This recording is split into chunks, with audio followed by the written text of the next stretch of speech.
a couple of drones here that people have been asking which is a better option. Over here I have the DJI Flip. It's an all-in-one vlog camera drone. And over here I have the HoverAir X1 Pro Max. This is an 8K action flying camera. These are their descriptions, not mine. But they're pretty much right in how they describe these drones. I'm just gonna go ahead and start this video by saying that if I could only choose one of these, it's gonna be the X1 Pro Max.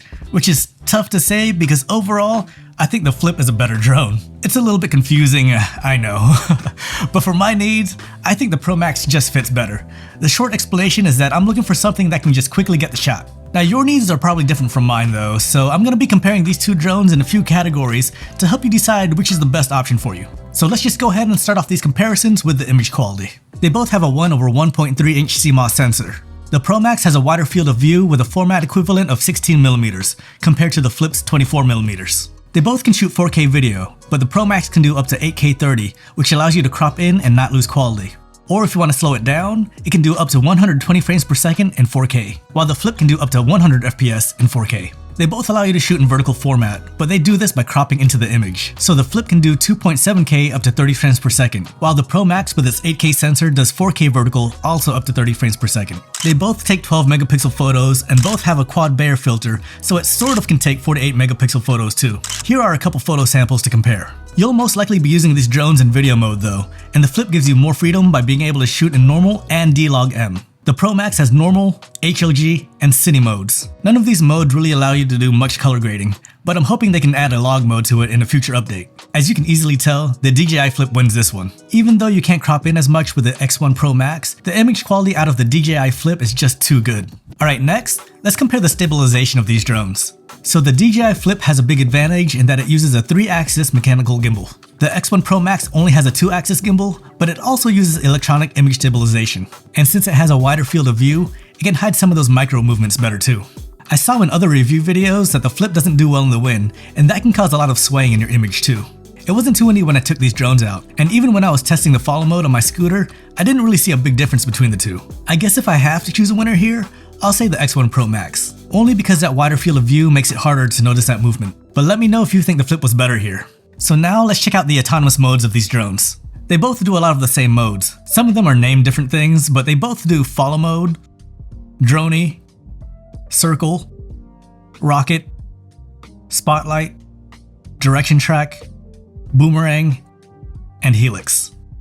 Now the Flip only lets you choose from 6 of these directly from the drone, with one of those being a custom option to choose between direction track, boomerang, and helix. The X1 Pro Max has all of these modes, but also has sidetrack, indoor follow, dolly zoom, ski mode, and cycling mode. I might have missed some, but only because they keep updating this drone and adding new modes to it, which can get confusing, but you can choose which modes you want to select directly from the drone by taking out or adding them in the app. This makes the drone easier to use without having to connect it to the app. Another big advantage for the Pro Max is the fact that you can change the flight parameters right on the drone itself. For example, if you want to do follow mode but want to switch from close to far or from high to low, you can do that right on the drone itself. With the Flip, you'll have to connect it to your phone in order to change those parameters.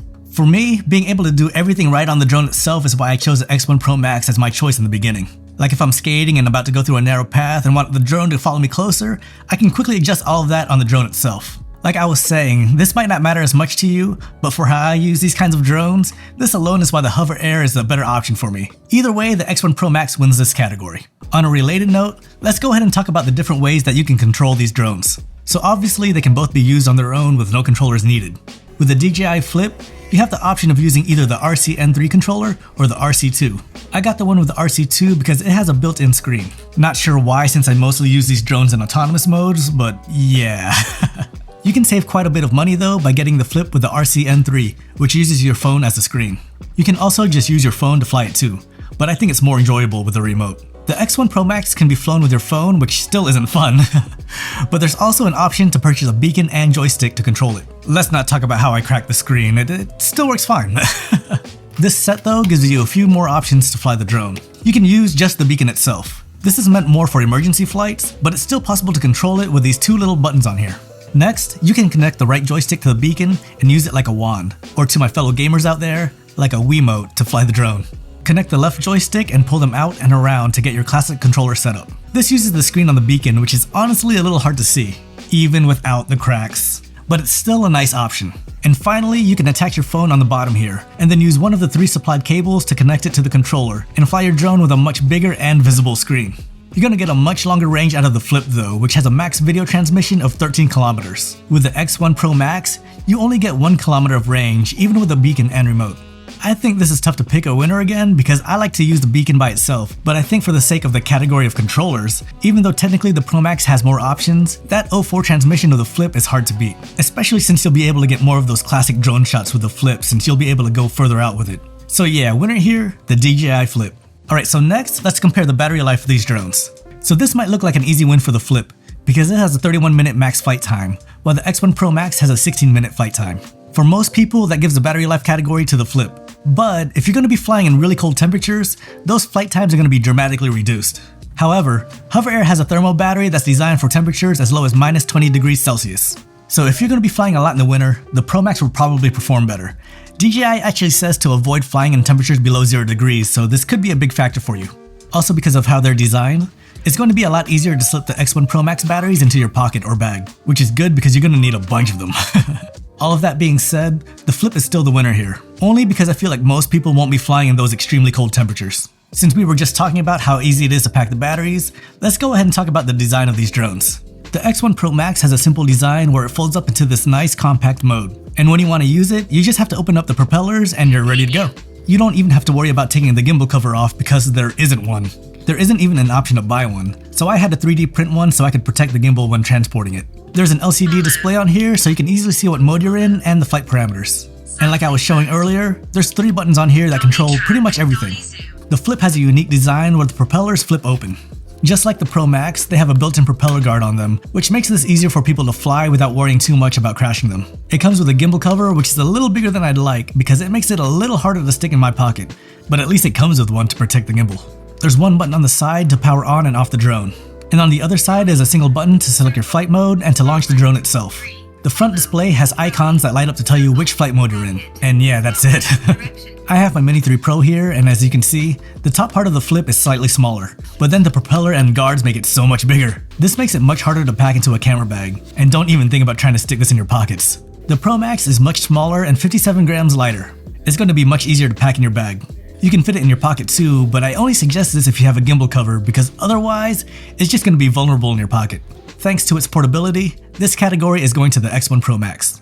So how much are these going to cost you?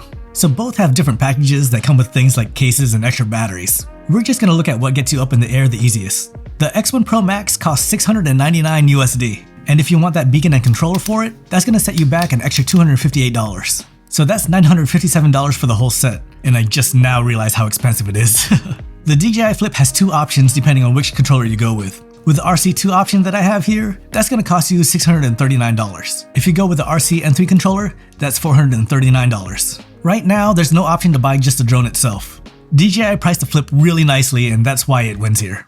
Next, let's check out the third-party support. This is going to be a really quick one, because even though the Flip came out months after the X1 Pro Max, there's already companies making accessories for it like cases and filters. I even picked up some stuff for the remote like the screen protector and cover. Yeah, good luck trying to find anything third-party for the X1 Pro Max. Any accessories for it will have to come from HoverAir, like these ND filters. Like I said before, there's not even a gimbal cover you can buy for it. I had to 3D print my own. Heck, I wish there was a screen protector for the beacon because then I can stop buying band-aids whenever I want to change settings. Not even a contest here, the DJI Flip easily wins. And the last category that I have here is for customer support. I'll be honest, I buy DJI Care for every DJI drone that I've ever bought, but I've never had to talk to them about any issues, so I can only really judge them from experiences from friends and from what I've read online. And they seem to be good. I don't really know what else to say about it. As for the HoverAir, that's going to be a completely different story.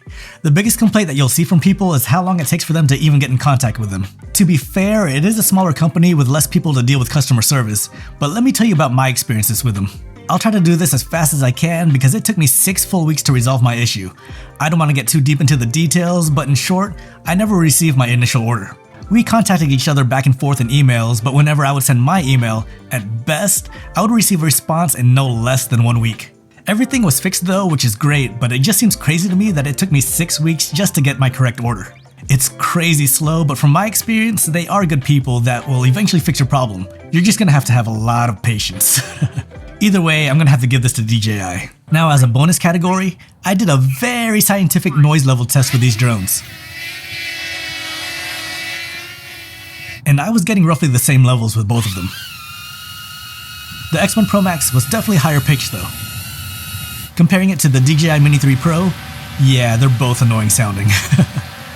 In case you were wondering, I have the DJI Neo here too, and that was giving the same decibel readings as the Flip and the X1 Pro Max. But yeah, I'm not giving this category to either of them. I just wanted to include it in this video because it might matter to some people. Plus I already filmed it and I didn't want to waste the footage. Alright, so if you're keeping count, I've actually given more points to the DJI Flip over the HoverAir X1 Pro Max, which apparently doesn't matter because I still chose the HoverAir X1 Pro Max. For someone who travels a lot and carries a lot of gear, and is also someone that's always on the move and needs to get their shots quick, the X1 Pro Max just works better for me. The Flip is going to be the better option for people that want better image quality and can take their time to get the shot. It's also going to be much more wallet friendly. Alright, I'm going to go buy some lottery tickets or something. I need to get my money back somehow. See ya.